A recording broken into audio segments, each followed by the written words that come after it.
아들 상견례 날, 그날의 분위기는 겉으로 보기엔 나쁘지 않았습니다. 식당엔 은은한 조명이 비치고 서로 웃으며 덕담도 오갔고 밥도 잘 넘어갔죠. 하지만 그날 이후 저는 아들의 결혼을 다시 생각하게 됐습니다. 저는 아들 하나 키우며 살아왔습니다. 부끄럽지 않게, 바르지만 억세게, 남의 손 안 빌리고 키워낸 아들이었죠. 그 아이가 장가를 간다니 감회가 남달랐습니다. 마음속 깊은 곳에서는 기특하고 또 대견했습니다. 이제는 내 품을 떠나 다른 삶을 꾸리겠구나. 그래, 가정을 꾸리는 건 참 아름다운 일이니까요. 남편과 저는 상견례를 앞두고 약속했어요. 조용히 웃으며 축복해주자. 그래서 일부러 좋은 옷 입고 고운 말 준비하고 좋은 식당도 예약했죠. 사돈댁을 향한 첫인상, 실수 없이 예의 있게 남기고 싶었습니다. 식탁에 앉으니 아이고 잘생겼네. 따님이 참 야무지시네요. 칭찬도 오갔고 분위기는 정말 좋았어요. 정말 이대로만 흘러간다면 두 집안이 하나 되는 이 순간이 평화로울 거라 생각했습니다. 그런데 하지만 웃으며 말하는 며느리 어머니가 건넨 아주 짧은 한마디. 그 말 이후로 제 마음은 조용히 식기 시작했습니다. 요즘엔 신랑 쪽에서 집은 당연히 해오는 분위기잖아요. 저흰 혼수 쪽 맞춰서 진행하려고요. 그 순간 제 머릿속은 꽝 하고 울렸습니다. 그녀는 웃고 있었지만 전 도무지 웃을 수 없었습니다. 저희 부부는 말없이 물만 들이켰습니다. 남편은 고개를 숙이고 젓가락만 바라보고 있었고 아들은 말없이 물잔을 들었다 놓기를 반복하고 있었습니다. 속으로 되뇌었어요. 당연히 해오시겠죠? 당연한 게 언제부터 그렇게 쉬운 게 됐을까요? 웃으며 던진 그 한마디가 마치 벽돌처럼 가슴을 짓눌렀습니다. 우린 아들 하나 키우며 정말 악착같이 살아왔습니다.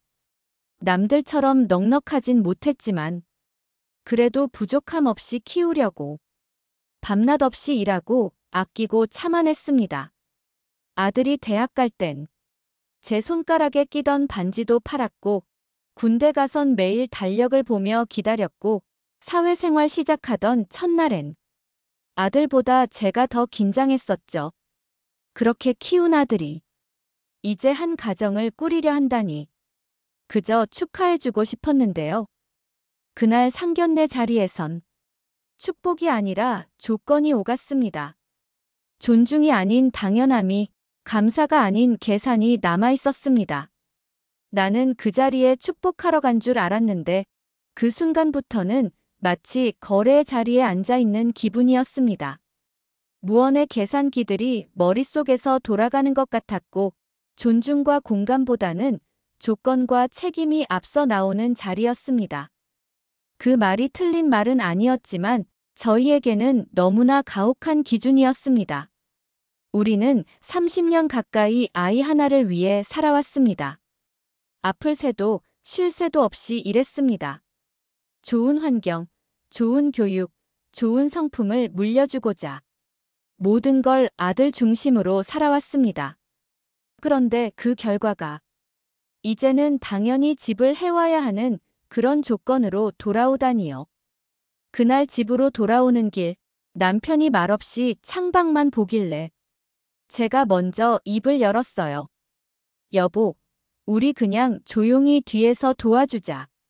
남편은 아무 말 없이 고개만 끄덕였습니다. 그날 이후로 저는 결혼 준비해서 한 발 물러서기로 했습니다. 기쁜 일이 아니라 내 자식이 어디까지 내려놓아야 하는지를 지켜보는 일처럼 느껴졌으니까요. 그날 이후 저는 매일 그 짧은 한마디를 떠올립니다. 당연히 해오시겠죠. 그 한마디가 제가 아들 위해 살아온 수십 년을 단 몇 초 만에 작게 만들었어요. 누군가에겐 별일 아닌 말일 수 있겠지만 저에겐 상처였습니다. 아이 낳고 기르며 무엇 하나 당연히 해본 적 없었습니다. 늘 감사했고, 늘 미안했고, 늘 조심스러웠습니다. 그런데 내 아들이 사랑하게 된 사람의 가족 앞에서 우리는 당연한 사람이 되어버렸습니다. 그날 이후로 저는 결혼 준비보다 제 마음을 다잡는 일이 더 힘들었습니다. 저녁 밥상을 차리다 말고 눈물이 터질 때도 있었고 남편과 눈이 마주치면 서로 말없이 고개를 돌렸습니다. 말하지 않아도 아는 거죠. 그 사람도 제 마음을 알고 있었을 겁니다. 어느 날 남편이 조심스럽게 말했습니다. 우리 그냥 해주자. 아들 힘들까봐 그래. 그 말을 듣고 저는 고개를 끄덕였지만 속으로는 또 무너졌습니다. 우린 왜 늘 참아야 하고 왜 늘 뒤로 물러나야 하는 걸까요? 자식 키운 보람은 그저 이런 순간에 묻히는 걸까요? 그래도 저는 믿고 싶습니다. 그 시간들이 헛된 건 아니었다고요. 하지만 저는 알고 있습니다. 우리 아들이 나쁜 아이가 아니라는 걸. 그리고 그 아가씨도 나쁜 사람이 아니라는 걸.